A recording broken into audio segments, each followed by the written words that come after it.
Okay, well, I'm here with rising young rip superstar Andy Munsey out of Spokane, Washington. Hey, Andy, what's up?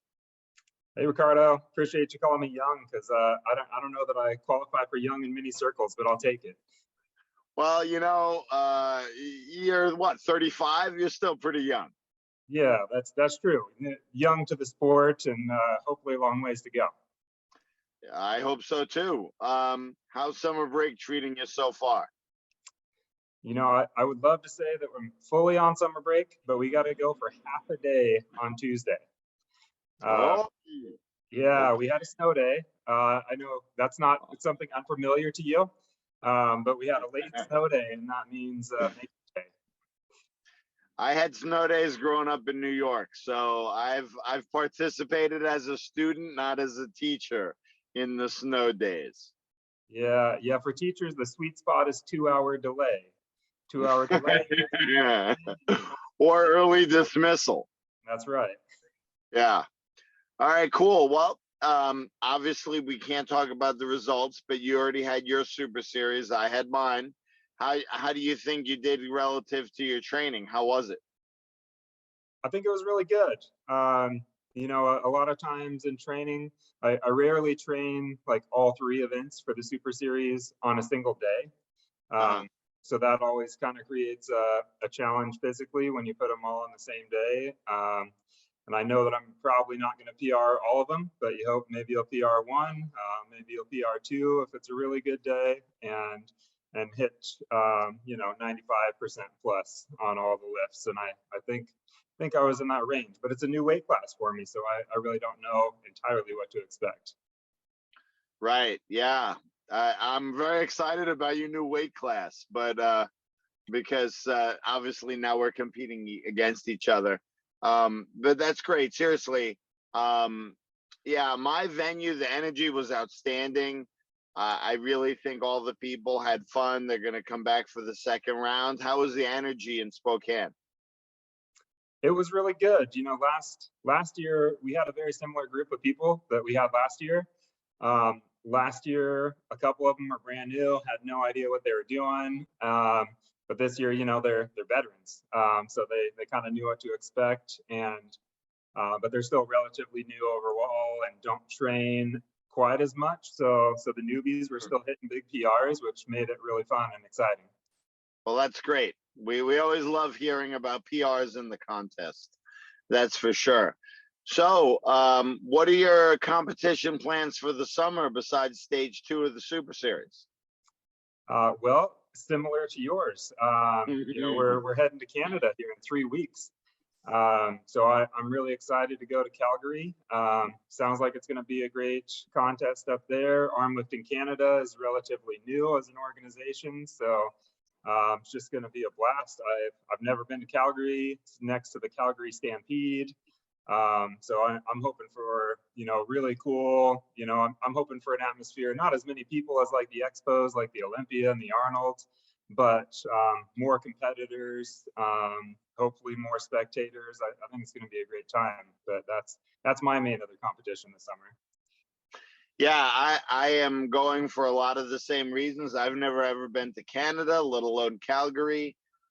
Judging by the Super Series results that have been turned in without giving anything away, and this isn't a shock to you, but there are a lot of strong Canadians.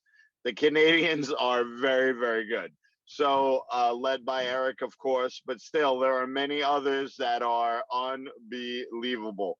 And I think we're going to see when the results come out in 10, 12 days, there are some new Canadian superstars emerging. So I don't know exactly how many are going to be there in Calgary, Andy, but we're going to have our hands full defending the red, white, and blue. That's for sure. Yeah, I'm really excited. Very good. Yeah, I am too. And it's always great to meet new people in a new place. It's exciting.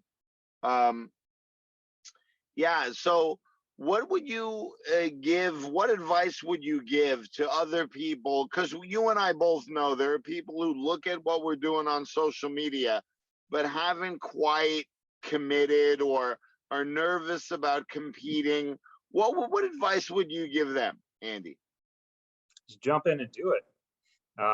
I think that's the best advice for any strength sport is find one where you're not competing against the best guys that you see posting the best stuff on social media, because that's the best guys literally giving you the highlight reel of the best things they do.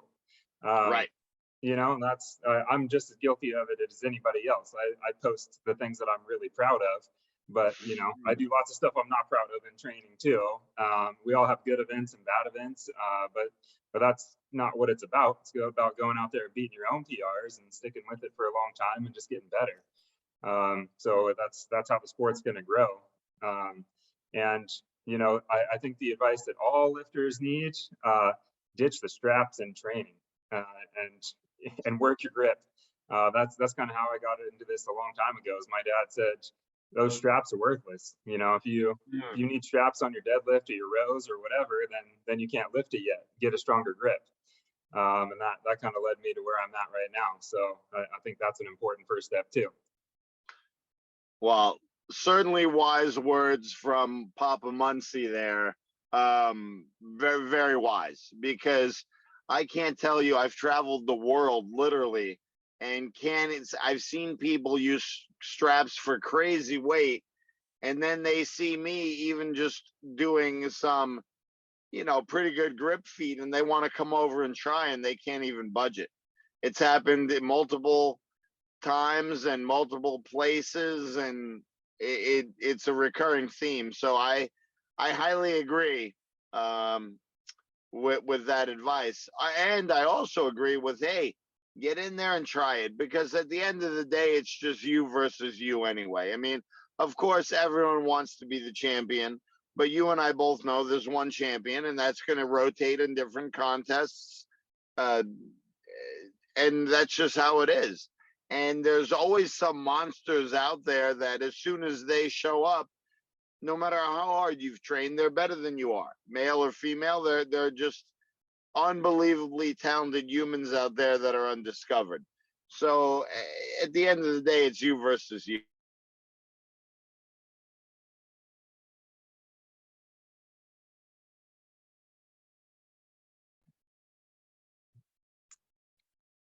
Oops, still there?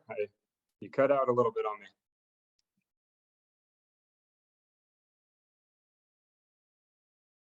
Oh, are you back? You were frozen for a minute. Oh, sorry. Yeah. Can you hear me? Yep, I got you now. You were just frozen there for about 15 seconds or so. Okay. Well, we'll have to edit that out of the recording. All right. Well, whatever. We're new at this, so whatever we got to do, we'll do. Yeah. What are your favorite events, Andy, to compete in, or to train, or what are your faves? Yeah, I really like the axle. Always liked the axle. It's fun because I love deadlifts in general. But I've always had a pretty strong, before I ever got into doing arm lifting, we'd run into the axle in Strongman. And Grant Higa here in Washington would throw double overhand axles just into a strongman competitions, and people would whine and cry. And I'd just go out there and smoke everybody, not really knowing what I was doing. So got a soft spot for that. The addition of the rogue axle is nice because that's just a little variation on it. So I'm having a lot of fun training the rogue axle versus our old Iron Mind axle. I like vertical bar lifts a lot, and all the variations of vertical bar lifts are pretty fun for me too. And the stupid Country Crush blocks that so many people don't like, I really like those too. So I like the new stuff. Well, cool. Yeah, I have a love-hate relationship with the vertical bar, but I've put a steady diet of that into my training because it's a true another test of grip strength that isn't always emphasized. But you'll be seeing Armlifting USA doing a lot of vertical bar in the future because we need to test all facets of the grip. But my favorite also is axle as well. There's something to the axle that I don't know. I think if you can hold on to a strong axle double overhand, you're probably a pretty strong man or woman. So it's a pretty good judge of strength, I think. So yeah, that's awesome. And obviously you compete alongside your wife, which must be pretty cool.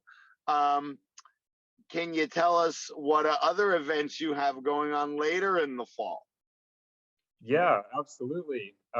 So like you said, my wife and I have been competing side by side for a long time. We were college athletes together, and that just kind of evolved into like graduating. What the heck are we going to do with our life? And I was like, well, I've done the strongman powerlifting stuff, and then it just turned into a whole lifestyle for us. And a few years ago, we added our son. He's 3.5 now, and he gets into his lifts every once in a while. And then we found out that in the fall we'll be adding a baby girl to the training team. So we're really excited for that. Well, congratulations to you and Ashley both. That's outstanding. I'm sure in 15 years we'll start seeing new teenage champions, or maybe less, maybe 12 years. We'll start seeing teenage lifters out of your kids, but that's very exciting in time for Thanksgiving and Christmas to add to the family. Job well done. Yeah, thank you. Yeah, Ashley's excited. She's still going to compete in the Super Series. Pregnant. Why not? We'll miss championships in the fall, but that's all right. We'll be back at it full speed next season. Great. Well, thanks again for the advice on trying it. And if there were lifters in your area that were interested, what would the best way to get a hold of you be? On Instagram? Yeah, I feel like most people find me on either Instagram or Facebook. I'm in our home gym right now, Bigfoot Barbell. So it's a small business gym at our house. It's kind of invite only as far as like training goes, but I'm open to invite anybody and let them come check stuff out. And that's turned into a handful of clients who train here all the time, and we eventually force them all to do grip. So if you want to come here for strongman or powerlifting or whatever, you're going to do some grip stuff. But I've got most of the tools you could imagine. Not the biggest grip wall out there, but just come get your hands on some stuff, find something you're good at, and get hooked on it. That's great, Andy. Well, thank you for joining us today. We'll check back in with you after stage 2. I'll see you in 3 weeks myself and Ashley. It would be great. But have a good night with the family, and thanks for joining us today. All right. Thank you. Yep. Can't wait to see you up in Canada.